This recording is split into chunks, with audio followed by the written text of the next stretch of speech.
Hello, BookShark BootCamp. It is your community manager, Jana. It is Wednesday, August, it's the 19th, and we are going live with our session 7, How to Homeschool Without Burnout. I get excited about each and every one of these sessions because I do feel like they are applicable in every stage of your homeschool journey. Before we get started with how to avoid this burnout, I want to lay a foundation for those who are just tuning in, you who are coming into our boot camp, and maybe this is your first session. I really encourage you to go back to session 1, start at the beginning, watch session 1 all the way through session 6 before you jump into this session, or rewatch this session after you've watch those other 6 sessions. It really will give you a great foundation into how to have success with BookShark. That is why we exist here in this space, is to set you up for success using BookShark in your homeschool journey. So, first step to head off any type of burnout is to try to get ahead of the overwhelm. Use your working binder. You have put together that big binder, you put your weeks together. That working binder is really like setting the foundation for you to just avoid burnout altogether, okay? Use your weekly planning time, your Sunday night planning time. It's going to help you really get a grasp and a handle on what you're going to be working through for that week, especially if you have more than one student, more than one level.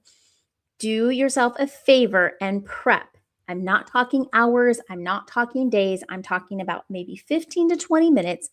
Do it Sunday night. Do it Monday morning with your coffee, however it works for you. But have an idea of where your week is going so that when you do hit some speed bumps, you know where you can adjust, what can be left off, what can be picked up later, and you don't have an immediate freak out on your part by just wanting to go, oh my gosh, we can never get through a week. Something always comes up. Yes, something is always going to come up. I promise you. As a former homeschool child student and a homeschooling mom, something will always come up. So we're going to give you these tips to help you feel less overwhelmed, but also to avoid that feeling of, I give up, I just can't do it. We don't want that for you. There are successful stories after stories after stories of using BookShark. If you haven't had a chance to listen to the podcast, Homeschool Your Way, our 200th episode, we talked to several parents who have beautiful success stories of using this program in their homeschool for years. So they're there. But you want to do these basic things to lay the foundation so that when those things come up, you will be able to handle them like a pro. So you've put together a working binder. You're going to set aside weekly planning time. Hopefully you have labeled your books in some fashion that works for you. I gave you tips on ways that you could do it, but you can do it in any way that helps you. One more thing to help you get ready for your week with BookShark, and then scheduling using the calendar that was provided for you for the 2026-2027 school year, okay? That's going to set you up for success. Now, I'm going to once again bring on let's see, here we go, daily time requirements for each level. I think it is important as you get started to avoid burnout, start by not using too much of your time thinking that it's 8 hours a day. It just isn't. So level A, you're looking at 1.5 to 2 hours for your students max, all the way up to 4 to 6 hours for high school, you guys. So if you have a 7-year-old or an 8-year-old in level B, a 9-year-old in level C, you are only requirements with our product is about 2 to 3 hours. So don't get burned out by doing too much. If it's taking more than that, I encourage you to call and talk to our advisors and see what kind of tips or tricks you can get from them. They've been doing it for a really long time. The other thing is that as humans, we tend to overestimate. So you could say it's taken us all day. Then I would realistically ask you, I want you to set a timer. And from the time you actually start your day, and then stop it whenever you're actually not doing the schoolwork. So if you went to go answer the phone or answer the door or change out laundry, like that doesn't count. You're not doing school all day long. You're living life. School is happening. But realistically, if you feel like you're not falling into these recommended time requirements, then we really need to sit down and be intentional about mapping out how much time things are taking. And if they really are taking way more time than we believe our product should take, then we need to reassess and say, okay, did you get the wrong level? Are you trying to do too much too soon, or too many things, or eating all the buffet instead of pick and choosing what's going to work for you? So our advisors are the ones that are going to be able to help you with all of that. I just wanted to bring in that time requirement again to give you guys an idea of what you're actually supposed to be doing for school with our product. Now, that doesn't mean that you're not going to be doing a little bit longer if you have other electives that you're adding in. And remember, once you get into those middle school, high school years, it does take more time. And a lot of that time is done independently. There was a question posted by a customer who was using BookShark for their younger child and wondering if it would work for their older child. The answer was yes, because as they age up, the assumption is they're going to be more independent and doing things independently. And that is how BookShark is structured. So just keeping that in mind when you think, how could I possibly do more than one child? That is one way that we see that I have done of how to do multiple students. But I'm jumping ahead. So let me start with Trust Your Instructor's Guide. That was created, has been around for a long time, and it works. In session 2, we were putting together our binder. I had mentioned you're going to want to go back and reread sections 1, 3, and 4 once you kind of get familiar with the terminology, the setup of the guides, how the week's going to go. Because if you try to read those sections without having any reference, it's not going to make any sense. So remember, you're going to want to go back and read those sections once you started your homeschool and you get an idea of how it all works together. And then you guys, don't reinvent the wheel. I get it. I was homeschooled. I still have to tell myself and had to tell myself, don't reinvent the wheel. The process works. Just trust it. Some days you may fly through your curriculum and it will be done in half the time. And then you might be tempted to think you're not doing enough. Your kids aren't getting it. They're getting a horrible education. Not true.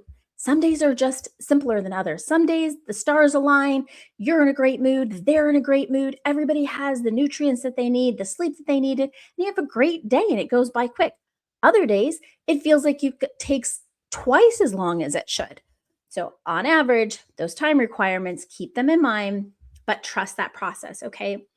And like anything, when you start a workout routine, a healthy habits, eating right, drinking more water, all of that stuff takes time to implement. It doesn't just happen overnight.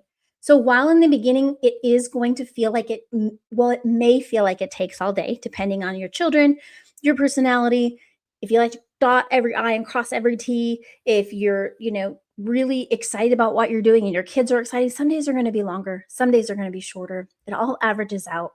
Trust the process. But don't feel discouraged if right away everything doesn't just seem absolutely perfect. I promise you, it's never going to be perfect.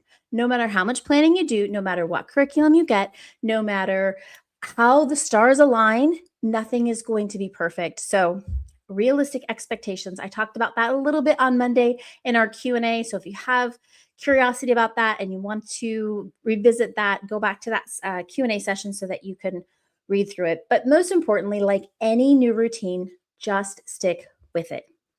Give it a chance to become a routine. So when you get started in your homeschool, your first day maybe isn't going to be the best. Maybe your first week is hard. Give it a few weeks to get into a rhythm that works for your family and a routine. And then you can start making adjustments. But like anything, if you start making adjustments before you really get into a routine, you're not going to know what was actually the problem. So that is my heart to heart to you from a parent who has definitely been in the midst of all of this. And on the other side, a student who has homeschooled as well. I'm going to talk about the multiple students. So I was fortunate enough to have a set of twins. So two at the same age, same level, and then a younger. And a lot of times I just had my younger join in the older, and we just did one history. Sometimes we did different science. It just depends. They always had their own language arts. Obviously, my younger's not writing at the same level as my older two, and then their own math. But anything we could do together, we really did. I was not about to do more work than I had to. Now, depending on how you're using BookShark, you may not get that option. So if you are struggling to do two different levels, again, talk to our advisors. We can give you some tips. But here are just some quick ideas to help you get a handle on serving your children at different levels at different ages. For the younger students, create a school box, a surprise box, or something that they have that they only get to play with when you are working with your other child on something. Keeps it fun and exciting. You can put different things in there. It does not have to be expensive. Does not have to be $100 Lego set every week that they get that to keep them quiet or anything like that. Very creative ideas online, but anything that is special, that is reserved for a special time, keeps your child's curiosity and piques their interest. So if they have something they love, that is reserved for their quiet time when you're working with a sibling. Okay. Alternate instruction time. So using that box, or if you have children that don't need to be entertained and are doing schoolwork, have one do independent work while you are instructing the other student. Let's say it's math. Okay. Instruct one student in math. They work on their homework or their work for that lesson while you are instructing the other student, and then flip flop so that you're not, now you yourself aren't getting a ton of a break, but at least you are making sure that your children are getting exactly what they need from you, and do it in a way that is reasonable. Remember the 20-10 rule, however you want to break that down, depending on the age of your child. Stop to take breaks. Doesn't necessarily mean get up and run around out and lose track or concentration, but it does mean like stop, do some breathing, do some brain breaks, and then timer back at it. But that is a great way, alternate between students.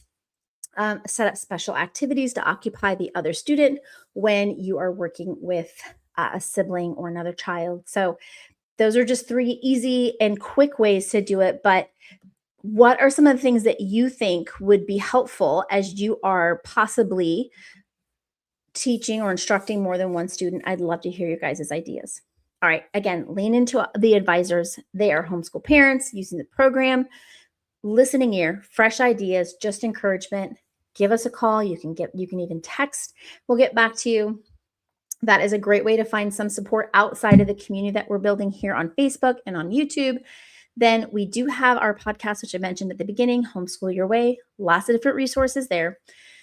Biggest thing, and we haven't talked about it a ton. I posted a question about it, but remember your why you're choosing to do this, why you started down on this journey with your children. It's going to help you when you start to feel like it's not working, because we tend to compare ourselves with the Instagram reels and the TikToks and the perfectly dressed, clean, matching children and the great food that's being prepared homemade and the field trips that match up perfectly with the curriculum. Guys, all that's curated. A lot of times they're getting paid. And I'm not saying that stuff doesn't happen organically. It certainly can. But let that be something that you just enjoy and not something that you feel like you're not doing, so you're failing. It's not true. That social media, don't even get me started. It's a great thing. We're here on social media, but it has its downfalls. And one of them is the comparison trap. So just remember, don't compare. All right. Your homeschool is for you, your child. You're figuring out what routine works for you. And then you are letting your child experience learning as an adventure specifically tailored to them. All right. Um, so as we are homeschooling, in order to avoid feeling the burnout, protect your school time. Saying yes to an outing, a get together, anything, even if it's educational, means you're saying no to something else. So guard your time. Don't try to squeeze in school on field trip days. They're already worn out. They're overstimulated. They were outside the home. All the things. Don't try to get in one quick lesson here, or now that we're back, we got back early. Let's do our math. Ooh, I'm just saying it might work for you. It never worked for me. So try to avoid. If you try it once and it doesn't work, then just let it go. And then field trips, activities, they count as school days. BookShark gives you 144 book days. That's 36 weeks, 4 days a week. That fifth week is your elective day, however you choose to use it. But anytime you guys do an activity, and any activity can be educational, that's a school day. So make sure that you track it in your schedule in that elective area, the blank space below, so that you have documentation. We have the field trip templates that you can use so that you can fill that out before or after you've gone on the field trip, just for record keeping. It does come in handy. It also is fun. Take the pictures. Take the pictures and remember the fun times. Yes, that trip to the zoo was educational. That trip to the candy making factory or the tea shops, or, different historical sites, a nature trail, all of it counts. Think about it as learning. And then what about the days when it's just hard and everything is falling apart? Remember, I had you put in those flex days once a month. So you know that you already have a day once a month that if just like things are not working out, then you just close the binder and you just set that day aside as your flex day, and you don't do school, and you just start to reconnect with your children and have some fun. But if you're having a moment or a morning, I had one daughter that just mornings were not her thing. And after some work with a therapist, she would learn to ask, can I have a reset? If she just came down and she was just like a holy terror on wheels, I would just kind of look at her and then she would ask me, can I reset? Yes, you can reset. She would go back to her room. She'd come out and she'd say good morning. And we just acted like none of that happened. And I'd say good morning. And how did you sleep? And let's get you some breakfast. So that's one way you can reset. Another time is prior to, so having some intention of choosing an alone time spot for you, for your child, a safe space that when you just feel so overwhelmed, you have somewhere to be like, ooh, I need a reset. Literally set a timer, 5 minutes, 10 minutes, put your AirPods in, put on some music, whatever you need to do. You're allowed to reset. You're a great example to your children. It's teaching them how to regulate. So there's no perfect parent. There's no perfect child. We are all going to have our moments. Be realistic and just talk to your kids and be like, listen, I need a minute. And then have a routine. Where do you go? Where do they go? It's someplace that you guys can come back together quickly, regroup, and move on. All right. I know I'm not a doctor. Although my kids laugh and say, I think that I am. I know I'm not a doctor, but I will say I've done enough reading to know that blood sugar matters. If your blood sugar is low, you cannot think straight. And what takes over is your emotions, big emotions. And so for you, for your child, pay attention. Protein and fat is important, not just carbohydrates. Using those things in tandem, drinking plenty of water, just taking time to breathe. All of these things are so simple, and yet we forget. They all help with regulation. Again, it's teaching our children, it's helping ourselves, it's teaching our children. Go outside, go in the grass, mush your feet around, just take a few minutes, take a beat. And really, one of the biggest things, just get outside as much as possible. Read your stories outside. Take the walks. They don't have to be grand nature walks with journaling. Literally just go walk around the block. Every single day, get outside with your kids. You can find more and more research that just talks about our need as humans to be outside. And we are so inundated with artificial light and all of the technology, but really getting back to basics. The best reset is just getting outside. Now, again, just model that for your kids. Even if you don't believe in the woo woo, ground yourself outside in the grass or get outside and touch nature, just try. I'd love to hear if it works for you. If you think I'm a total nut, I don't think you will. I think I have enough science to back me up. I think it's something that bears repeating. We just don't do it enough because our society has pushed out this need to be connected into nature, and to reset, to be outside is just phenomenal. The last thing we're going to talk about is just really filling your own cup. You are not happy. It is very hard to have a happy homeschool journey. Okay. Remember who you are. Who are you before kids, before marriage? What kind of music did you used to listen to as a kid? I loved the 90s, but not until later, which is kind of funny. So there are times where I will just jam out to some 90s, and I didn't even really grow up with it, even though it was my time era. I just didn't listen to it. But I love putting that on. It just reminds me of like the freedom I felt before I was married, before I had kids, before I started a career, like the core of who I was. So take time for yourself. Listen to music, read the books that you like to read, watch the shows that you like to watch, take the walk by yourself, do some yoga, find things that you enjoy, because right now you are educator, your parent, possibly spouse, partner, daughter, son. I mean, you're playing so many roles. You're chef, you're Uber, you're all the things. So take time and remember who you are. Schedule in some time to refill your cup. If you have a partner in life or a best friend or a parent that you just love, take time to schedule intentional meetups for that. Coffee dates, nights out, going to the movies. I love going to the movies. I rarely go to the movies anymore. I love going to the movies. And guess what? I don't go with my spouse. He doesn't like going to the movies. He never really has. Thankfully, my daughters will go to the movies with me. One in particular, she's kind of my movie buddy. I would go to the movies by myself, you guys. I don't care. But it's so nice to just do the things that I enjoy and not feel like, oh, I can't do that because I'm not doing it with somebody that needs me or with somebody that I think I should do it with. A lot of people would be like, oh my gosh, you go to the movies by yourself or you don't go with your husband? Yeah, I don't. And it's totally fine. In fact, it's great because then I don't have to worry about how everybody else is feeling. I just get to enjoy my time.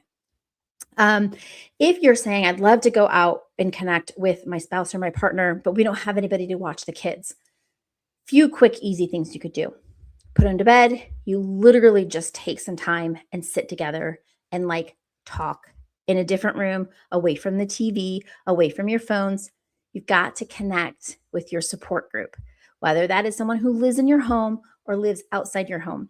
I moved into this neighborhood about 2 years ago, and I kid you not, there are two ladies, they're best friends. They are sitting on their porch almost every single night that either I am walking the neighborhood or I drive by. They are intentional to spend time together. No kids, no spouses, just the two of them on the porch. So you can do that in your home while your kids are there, after you put your kids to bed. If you wake up in the morning, I have another friend who always gets up early. Her husband leaves for work and they have coffee together before he goes. Ooh, was not me. My husband left at like 4:30 in the morning. I was not doing that. But you get it. There's different ways that it can be done, okay? Also, find a friend to swap with. Watch their kids on a Friday night, knowing that the next Friday night you can go out and they're going to watch your kids. Phone a friend, phone a parent, phone a grandparent. Find a babysitter in your neighborhood that is, I get sometimes it gets expensive. So if you have to pay the babysitter, maybe find something that's free. So many things that you can do, but you have to be intentional. And I encourage you as a homeschool parent on this journey, connect with people, not just your children. I'm just being honest, you guys. All right. So, homework. homework. I want you to talk about what you're going to do for yourself. So, in the homework post or the comments on YouTube, go ahead and share what you do for yourself, what you are going to set time aside as part of school, your school admin. You need time. What's that look like? What are you going to do once a week with your person, spouse, best friend, parent, whomever that is? What are you going to do together? Once a week, once a month?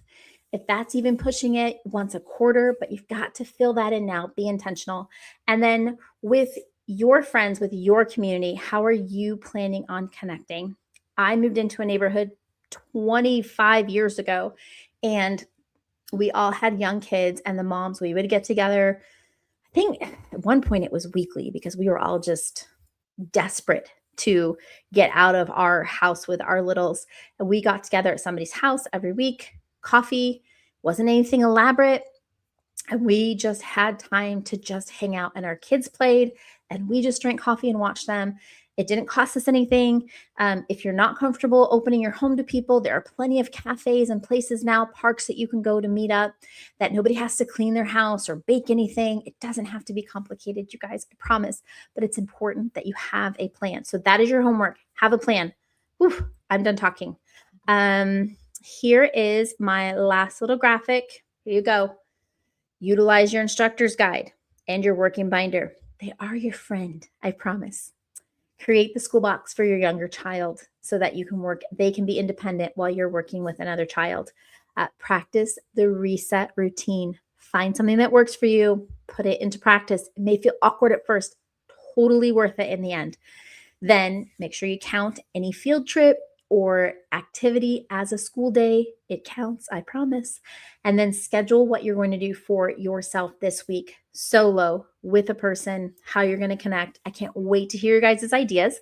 I will be back on Monday for a Q&A session on homeschooling without burnout. I'm excited to hear you guys' questions, get those answered for you. Have a great weekend, and I will see you soon.